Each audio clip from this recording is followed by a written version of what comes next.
Assalamualaikum warahmatullahi wabarakatuh. Ketemu lagi di channel Inraidu.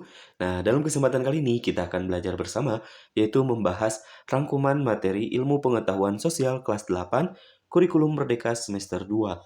Tema 3 tentang nasionalisme dan jati diri bangsa. Seperti biasa, sebelum kita lanjut kepada pembahasan, mari subscribe terlebih dahulu, like, komen, dan boleh share kepada teman-temannya supaya kita semua bisa mendebar manfaat yang lebih banyak lagi. Adapun tujuan pembelajarannya, yang pertama akan membahas tentang penjelajahan samudra, kolonialisme, dan imperialisme di Indonesia. Yang kedua, pergerakan kebangsaan menuju kemerdekaan.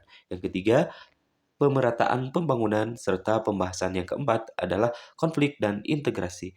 Mari kita bahas satu persatu. Nah, pembahasan yang pertama yaitu tentang penjelajahan samudra, kolonialisme, dan imperialisme di Indonesia. Bagaimana pengaruh kondisi geografis terhadap penjelajahan samudra? Nah, penjelajahan samudra oleh bangsa barat dipengaruhi oleh kondisi geografis dunia dan Indonesia, yaitu yang pertama letak strategis Indonesia.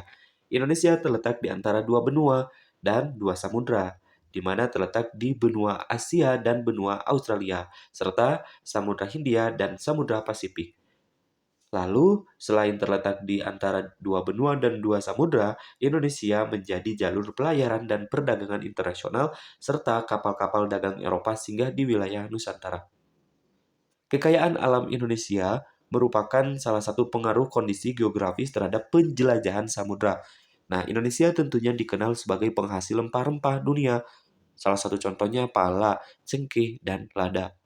Rempah-rempah sangat berharga di Eropa sebagai bumbu masakan, obat-obatan, serta pengawet makanan. Nah, yang berikutnya yang ketiga yaitu kemajuan ilmu pengetahuan dan teknologi. Penemuan kompas, peta, dan layar-layar besar, serta mendorong bangsa Eropa berlayar jauh melintasi samudra. Nah, kondisi tersebut membuat Indonesia menjadi sasaran utama penjajahan bangsa Barat. Bagaimana kehidupan bangsa Indonesia pada masa kolonialisme dan imperialisme? Nah, pada masa kolonialisme dan imperialisme, kehidupan bangsa Indonesia sangat menderita. Tentunya dalam bidang ekonomi yang terjadi diantaranya ada monopoli perdagangan oleh VOC, penerapan tanam paksa, pajak berat, dan kerja rodi, serta rakyat kehilangan lahan pertanian. Nah, dalam bidang sosial terjadi stratifikasi sosial. Bangsa Eropa itu sebagai kelas atas, sedangkan pribumi sebagai kelas bawah. Ya, terus juga ada timur asing, diskriminasi dan ketidakadilan sosial. Lalu di bidang pendidikan, yaitu penderitaan hanya untuk golongan tertentu.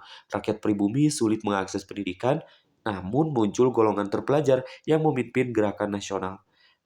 Nah, yang terakhir dalam bidang politik, rakyat tidak memiliki hak politik serta pemerintahan sepenuhnya dikuasai oleh penjajah. Bagaimana perubahan masyarakat akibat penjajahan bangsa Barat dan pendudukan Jepang? Nah, tentunya memiliki dampak pendudukan dari Jepang, di antaranya ada kerja paksa Romusa, kekurangan pangan dan sandang, pelatihan militer bagi pemula, organisasi pembentukan Jepang dimanfaatkan untuk perjuangan kemerdekaan, serta menumbuhkan semangat nasionalisme. Dampak penjajahan bangsa Barat ada dari positifnya dan juga ada negatifnya, di mana positif ini terbatas ya, yaitu ada muncul kaum intelektual, perkembangan sistem administrasi serta infrastruktur dasar seperti jalan serta pelabuhan. Nah, negatifnya yaitu eksploitasi sumber daya alam, kemiskinan serta kelaparan dan hilangnya kedaulatan bangsa. Pembahasan yang berikutnya yaitu yang kedua, pergerakan kebangsaan menuju kemerdekaan. Nah, bagaimana sih pembahasan di sub yang kedua ini? Nah, ada pertanyaan, bagaimana perkembangan organisasi pergerakan Indonesia pada masa penjajahan? Perjuangan bangsa Indonesia berkembang dari perlawanan fisik ke perjuangan organisasi. Dimulai dari masa pergerakan awal, yaitu nama organisasinya adalah Budi Utomo pada tahun 1908, pendidikan dan juga sosial. Jadi, Budi Utomo ini bergerak di bidang pendidikan dan juga bidang sosial. Lalu yang kedua, organisasinya itu ada Sarekat Islam, yaitu bergerak di bidang ekonomi dan persatuan umat. Nah, masa pergerakan radikal, Indis Partis, yaitu bergerak dalam bidang politik dan kemerdekaan, serta Perhimpunan Indonesia bergerak di nasionalisme di luar negeri. Nah, yang berikutnya ada masa Persatuan Nasional, ditandai dengan adanya Sumpah Pemuda tahun 1928. Bahasa Indonesia sebagai bahasa persatuan, serta perjuangan bersifat nasional bukan hanya kedaerahan saja. Bagaimana proses pelaksanaan kemerdekaan Indonesia? Tentunya melalui beberapa tahapan menuju kemerdekaan. Yang pertama, kekalahan Jepang dalam Perang Dunia II, lalu dibentuknya BPUPKI serta PPKI. Nah, terjadi peristiwa Rengas Dengklok, di mana peristiwa Rengas Dengklok ini adalah peristiwa penculikan golongan tua oleh golongan muda. Serta terjadi proklamasi kemerdekaan pada tanggal 17 Agustus 1945, lalu pengesahan Undang-Undang Dasar 1945 serta pembentukan pemerintahan Indonesia. Nah, proklamasi ini menandai lahirnya Negara Kesatuan Republik Indonesia atau NKRI. Nah, pembahasan sub yang ketiga yaitu pemerataan pembangunan. Dalam pemerataan pembangunan ini ternyata ada beberapa pertanyaan, di antaranya bagaimana kondisi geografis dan pemerataan ekonomi, lembaga keuangan untuk kesejahteraan rakyat, serta manfaat lembaga keuangan. Dimulai yang pertama, pertanyaan yang pertama tadi, bagaimana kondisi geografis dan pemerataan ekonomi? Indonesia sebagai negara kepulauan tentunya menghadapi perbedaan pembangunan antar wilayah, daerah terpencil sulit dijangkau, serta kesenjangan ekonomi antar kota dengan desa. Nah, upaya pemerataannya itu salah satunya dengan pembangunan infrastruktur, otonomi daerah, serta program desa dan daerah tertinggal. Bagaimana kondisi lembaga keuangan untuk kesejahteraan rakyat? Lembaga keuangan berfungsi mendukung perekonomian rakyat meliputi bank pemerintah dan bank swasta, koperasi, penggadaian, serta lembaga keuangan mikro.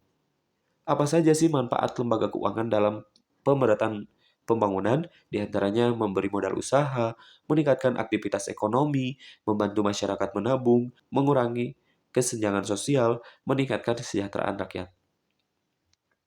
Pembahasan sub yang keempat yaitu konflik dan integrasi sosial. Tentunya ada beberapa pertanyaan. Yang pertama, mengapa dapat terjadi konflik sosial?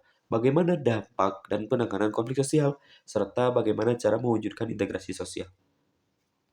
Nah, pertanyaan yang pertama, mengapa dapat terjadi konflik sosial? Karena tentunya disebabkan oleh beberapa hal.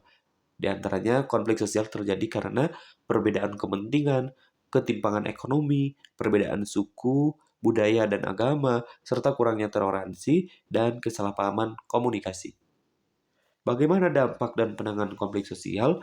Tentunya dampaknya itu akan muncul kerusakan fasilitas umum, kerugian ekonomi, perpecahan sosial, trauma masyarakat. Nah, kalau penanganan konflik diantaranya dengan cara musyawarah mufakat, mediasi, penegakan hukum, serta peran tokoh adat dan juga agama dalam lingkungan sekitar. Bagaimana cara mewujudkan integrasi sosial? Cara mewujudkan integrasi sosial yaitu dengan melalui beberapa hal.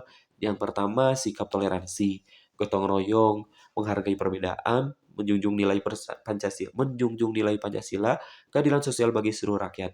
Nah, yang dimaksud dengan integrasi sosial itu adalah persatuan, penyatu paduan. Nah, kalau sebaliknya dari integrasi, ada namanya disintegrasi. Kalau disintegrasi itu adalah perpecahan. Nah, jangan sampai kita terjadi disintegrasi atau terjadi pepercahan. Makanya kita harus berusaha mewujudkan integrasi sosial ini dengan salah satu contohnya adalah dengan sikap toleransi, gotong royong, dan lain sebagainya. Nah, kesimpulannya, nasionalisme dan jati diri bangsa Indonesia terbentuk melalui pengalaman penjajahan, perjuangan kemerdekaan, pembangunan yang merata, kehidupan masyarakat yang rukun dan bersatu, serta materi ini menanamkan nilai cinta terhadap tanah air, persatuan, toleransi, dan tanggung jawab sebagai warga negara. Sekian dan terima kasih. Sampai jumpa di pembahasan berikutnya. Kami akhiri. Assalamualaikum warahmatullahi wabarakatuh.